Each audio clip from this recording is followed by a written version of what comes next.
అందరికీ నమస్తే. నేను అంబర్పేట మూసీ పరివాహక ప్రాంతంలో ఉన్నాను.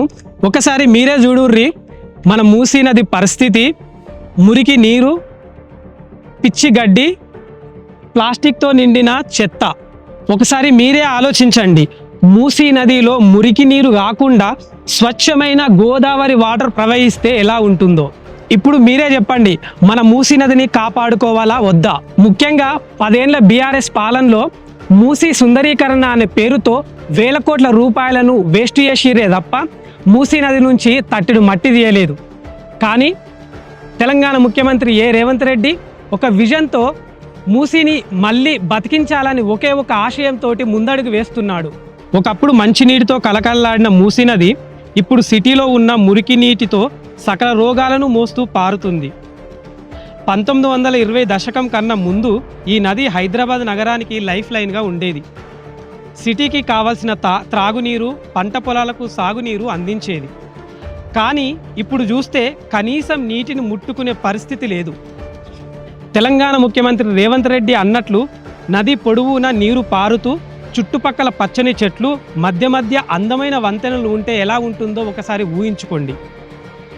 అంతేకాదు 1908లో 4.5 లక్షల క్యూసెక్ల వరద బీభత్సం హైదరాబాద్ నగరాన్ని ముంచెత్తింది.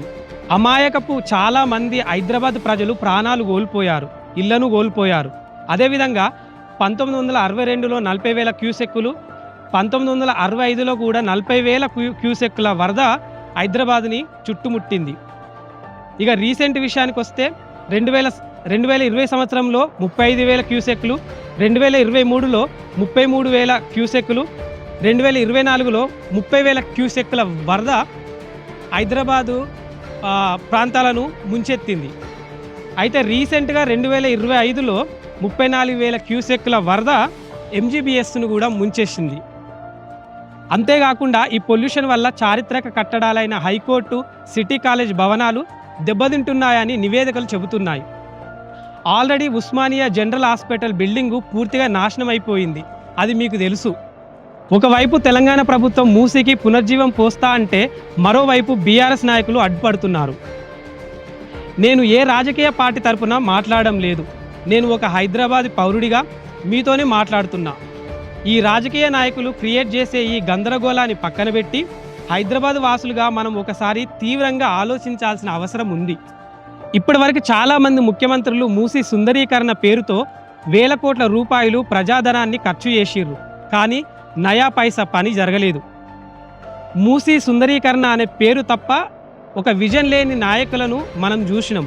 ఒకసారి మీరే ఆలోచించండి, మూసీ సుందరీకరణ, మూసీ పునర్జీవం మీకే అర్థమవుతుంది. మనకు కావాల్సింది మూసీ సుందరీకరణ కాదు, మూసీ పునర్జీవం. చచ్చిపోతున్న నదిని బ్రతికించే నాయకుడు కావాలి. ఎంటైర్ 55 కిలోమీటర్ల స్ట్రెచ్ని పూర్తిగా పునర్జీవింపజేయాలి. నగరాన్ని ఈ మురికి కూపం నుంచి బ్రతికించాలి. ఇప్పటి వరకు ఏ లీడరు ఆలోచించని విధంగా మూసీ ప్రక్షాళన తలపెట్టిండు. మీరు ఒకసారి ఆలోచించండి, ఇప్పుడు కనుక మనం మూసీని బ్రతికించకపోతే మళ్ళీ మనకు ఇలాంటి నాయకుడు రాడు, ఇంత పెద్ద ధైర్యం చేయడు. హైదరాబాద్ నగరానికి మూసీ లాంటి నది ఉండడం మన అదృష్టం. త్వరలో ఈ మూసీ నదిలో మంచినీరు ప్రవహించి కలకల్లాడుతూ ఉంటుందని కాంక్షిస్తూ మూసీ అభివృద్ధిలో మీరు కూడా భాగస్వామి అయి ముందు తరాలకు స్వచ్ఛమైన, అందమైన మూసీ నదిని అందిస్తారని ఆశిస్తూ సెలవు. జై హింద్.